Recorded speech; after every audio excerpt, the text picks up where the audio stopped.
मैं समस्तीपुर जिला के ऐसे जीरो लाइन पे हूँ जहाँ से दो विधानसभा की शुरुआत होती है। अगर मेरे बामा साइड में जाएंगे तो ये समस्तीपुर का विधानसभा है और दाहिनी साइड में आइए तो उजियारपुर विधानसभा है। लेकिन आज जनसुराज के वो तमाम विधानसभा में विधायक के भावी प्रत्याशी उनका पदयात्रा शुरुआत हो रहा है और इनका पदयात्रा का आखिरकार मिशन और विजन क्या है।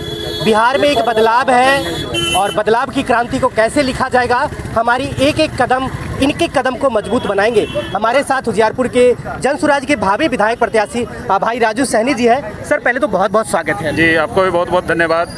सर ये पदयात्रा इसका मेन मिशन और विजन क्या है? मिशन एक ही है कि हम जो हमारे चुनाव चिन्ह है स्कूल का बस्ता छाप आप देख सकते हैं। जी जी। ये आप सब देखे भी होंगे कि सभी पार्टी अपना अपना चुनाव चिन्ह का बहुत पुराना कर चुके हैं। हम लोग नया लॉन्च किए हैं। हमारे प्रधान जी ने बिहार में नया पार्टी बनाए हैं और ये स्कूल का बस्ता छाप को हर घर पहुँचाना है। मेन उद्देश्य यही है क्योंकि आप जानते भी हैं कि आरजेडी जेडीयू बीजेपी से सब हो चुका है पूरे बिहार। जी। और इस बार बदलाव जो यात्रा चल रहा है पूरे बिहार में, ये आप मान के चलिए कि आने वाला छठ पूजा के ठीक बाद प्रशांत जी का सरकार बन जाएगा, इसमें कहीं कोई दो राय नहीं है। जी। दूसरी चीज मैं आपसे जानना चाहता हूँ, ये पदयात्रा आज हरी झंडी दिखाकर यहाँ से निकाला गया, इसकी यहाँ से स्टार्टिंग पॉइंट है लेकिन आखिरी कहाँ तक आप जाएंगे? ये देखिए पर डे हम लोग का 5 पंचायत का टारगेट है। हम लोग जितना आगे बढ़ा सके उस पर हम लोग विशेष फोकस कर रहे हैं क्योंकि मौसम का मार तो आप देख ही रहे हैं, कभी बारिश कभी धूप। प्रयास रहेगा हम लोग 5 दिन में पूरे विधानसभा कंप्लीट करने का।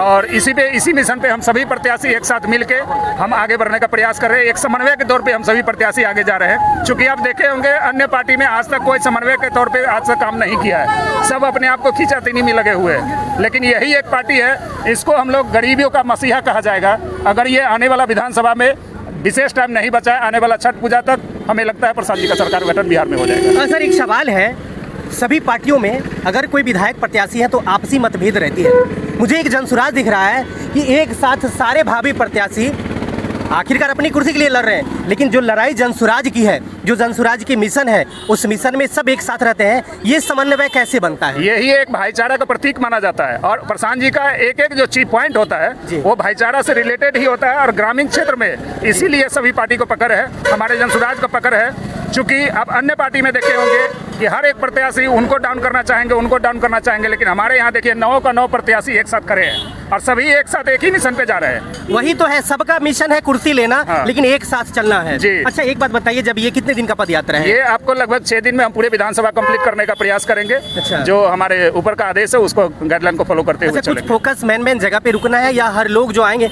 उनसे कनेक्ट होना है? देखिए हमारे जितने भी प्रत्याशी है वो सभी प्रत्याशी मेन जैसे चौक हो गया, चौराहा हो गया, गांव हो गया, बस्ती हो गया, ये सबसे गुजरते हुए हम लोग हर एक विधानसभा लास्ट तक हम लोग पहुंचे। अच्छा फिर एक सवाल और फिर से हम पूछ रहे हैं, क्या 9 प्रत्याशी जो है आपसी मतभेद तो नहीं है कि अगर उनको टिकट मिलेगा तो हम उनका प्रचार नहीं करेंगे? ऐसा अगर रहता तो सामने में सभी प्रत्याशी हम लोग एक साथ खड़े हैं, आप देख लीजिए, इससे ज्यादा और मिसाल क्या मिलेगा आपको? अच्छा एक को ही है। अच्छा लेकिन जब टिकट मिल जाएगी, अगर राजू जी को टिकट मिल जाएगा तो हम सब प्रत्याशी मिलकर राजू जी का मदद करेंगे। अगर मान लिया कि जैसे सुधीर जी को मिल जाएगा तो सुधीर जी का मदद करेंगे। टिकट तो एक है और प्रत्याशी 9 है ना, तो टिकट तो एक ही को मिलना। अच्छा सर ये जो मिशन है पदयात्रा का, इसका मुख्य बिंदु क्या क्या चीज है? अभी जो हमारी पदयात्रा विधानसभा में चल रही, इसका मेन एक ही मकसद है, हमारा जो चुनाव चिन्ह है वो लोगों तक बस्ता जाना चाहिए। बदहाली से निकलने का रास्ता, हर घर बस्ता छाप। तो हमारा मेन उद्देश्य एक आम जन तक पहुंच के अपने सिंबल को पहुंचाना।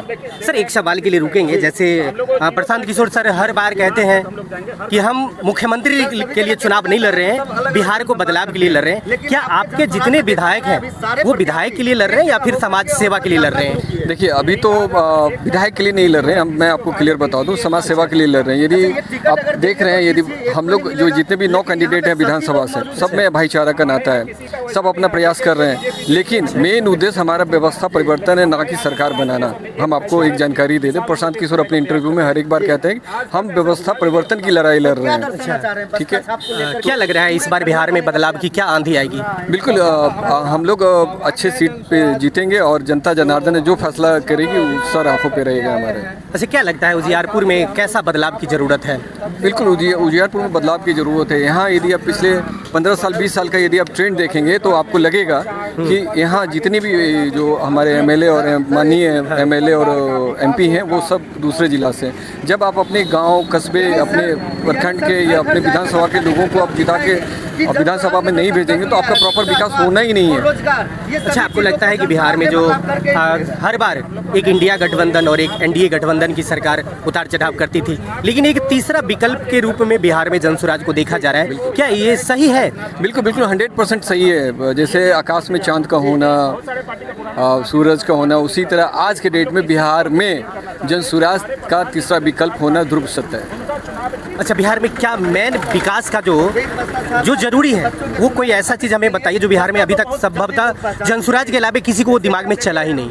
देखिए, कायदे से देखिए तो हमारा जो 5 मैनिफेस्टो, हमारे मैनिफेस्टो में जो 5 पॉइंट्स हैं, बेसिकली वो हमारा बेसिक आधार है लड़ाई लड़ने का, जिसपे अभी तक की सरकार सही ढंग से काम नहीं कर पाई। एजुकेशन हो गया, बेरोजगारी हो गया, महिलाओं को जो दिक्कत है वो उनको आर्थिक रूप से सुदृढ़ बनाना, सशक्त बनाना महिलाओं को, वो अब कहीं ना कहीं अधूरा रह गया। सरकार ने प्रयास किया, बट जिस लेवल पे प्रयास होना चाहिए, जिससे बेरोजगारी रुक जाए, एजुकेशन में रिफॉर्मेशन हो, ये नहीं हो पाया अभी तक। साथ में हमारे जो किसान भाई हैं, उनकी जो दुर्दशा है, उनकी आर्थिक स्थिति सुधरेगी तभी बिहार में बदलाव संभव हो। बगैर किसान को अनदेखा किए हुए मतलब हम बिहार के बदलाव के बारे में सोच भी नहीं सकते, व्यवस्था परिवर्तन के बारे में सोच भी नहीं सकते। इसलिए हमारी जो जनसुराज की ये सरकार यदि बनती है तो हम लोग किसान पे एक अलग से ख्याल रखेंगे। मनरेगा से जोड़ के मजदूर को हम लोग किसान को आर्थिक सहायता पहुँचाने की कोशिश करेंगे। अभी आप देख सकते थे उजियारपुर और समस्तीपुर के जीरो लाइन पे मैं खड़ा था। मेरे साथ वो तमाम सारे जनसुराज के वो सेना अध्यक्ष, सेना जो थे, अपनी पदयात्रा की आरंभ और ग्रीन झंडी यहाँ से दिखाए हैं, जो आने वाले समय में अगले 6 दिनों में उजियारपुर के विधानसभा में तमाम उस जगह पे, वो चौक पे, वो चौराहे पे जाएंगे। तो इनकी कदम को मजबूती से आप लोग बढ़ाइए ताकि बिहार भी बदलाव की एक नई क्रांति लिखा जाए, बिहार में भी एक बदलाव का नया दिशा और दशा दिया जाए। बाकी इस वीडियो के माध्यम से आपको क्या लगता है, कमेंट सेक्शन के माध्यम से आप हमें प्रतिक्रिया जरूर दीजिएगा। मिलेंगे और भी वीडियो में, तब तक के लिए बहुत बहुत शुक्रिया।